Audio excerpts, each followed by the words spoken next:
Ruth புத்தகம் புரிந்து கொள்வது எப்படி என்று நாம் பார்க்க போகிறோம்.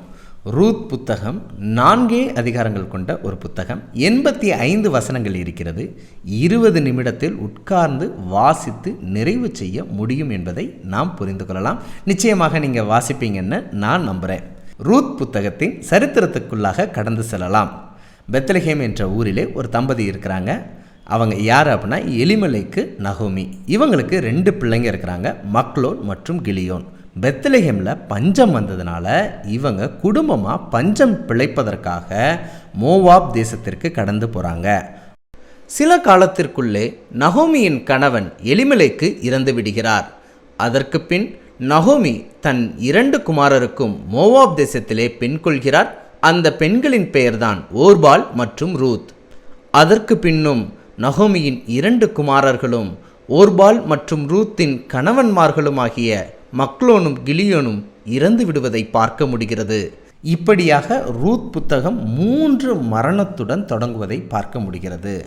இந்த நேரத்தில் நகோமி மோவாப் தேசத்திலிருந்து தன்னுடைய சொந்த தேசமாகிய பெத்லஹேமுக்கு வருவதை பார்க்க முடிகிறது.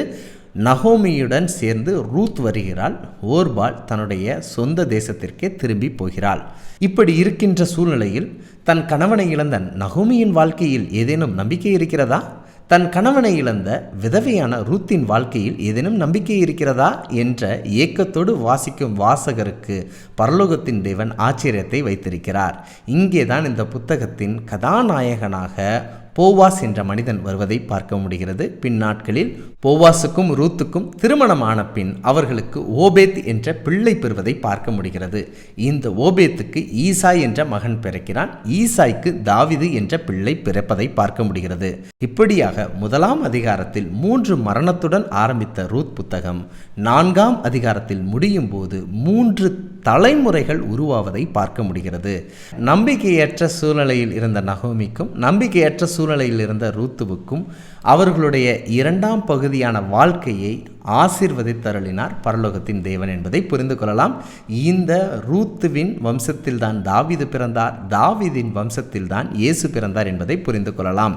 இந்த ரூத்துவின் சரித்திர புத்தகம் தாவீது பிறந்த பிற்பாடுதான் பதிவு செய்யப்பட்டிருக்கிறது என்பதை நாம் புரிந்து கொள்ளலாம். அது மட்டுமல்ல, தாவீதின் அபிஷேகத்தை புரிந்து கொண்ட ஒரு ஆசிரியர் தான் இந்த புத்தகத்தை எழுதியிருக்கிறார்.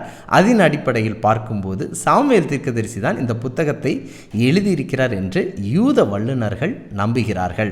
இப்படிப்பட்ட வேதாகம ஆச்சரியங்களை தெரிந்து கொள்ள எங்களுடைய சேனலை சப்ஸ்கிரைப் பண்ணுங்க.